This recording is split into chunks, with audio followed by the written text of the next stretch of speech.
సనాతన ధర్మంలో తెలియక కొంతమంది అంటుంటారు, ఇంతమంది దేవుళ్ళు ఏమిటి, ఇంతమంది దేవుళ్ళు ఏమిటి అంటారు.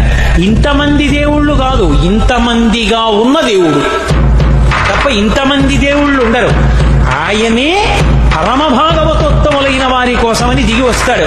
ఒక ఆయన తపస్సు చేస్తాడు, ఈశ్వరా మిమ్మల్ని గుర్రంగా చూడాలనుంది, హైగ్రీవుడిగా వస్తాడు. హే భగవన్ మిమ్మల్ని నందిముఖంతో చూడాలనుంది, నందీశ్వరుడిగా వస్తాడు. హే భగవన్ మిమ్మల్ని మనుష్యుడిగా చూడాలనుంది, రామచంద్ర ప్రభువుగా వస్తాడు. హే భగవన్ మిమ్మల్ని ఒక క్షత్రియుడిగా ఉగ్రంగా గడ్డగొడ్డలు పట్టుకు తిరుగుతుంటే చూడాలనుంది, పరశురాముడిగా వస్తాడు.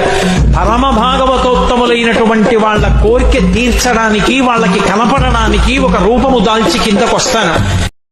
అందుకే నిజానికి దీనికి హిందూ మతము కాదు దీని పేరు. ఎక్కడ ఎప్పుడు ఎవరు వాడినా అది పొరపాటే. దీని పేరు హిందూ మతము కానే కాదు, సనాతన ధర్మము.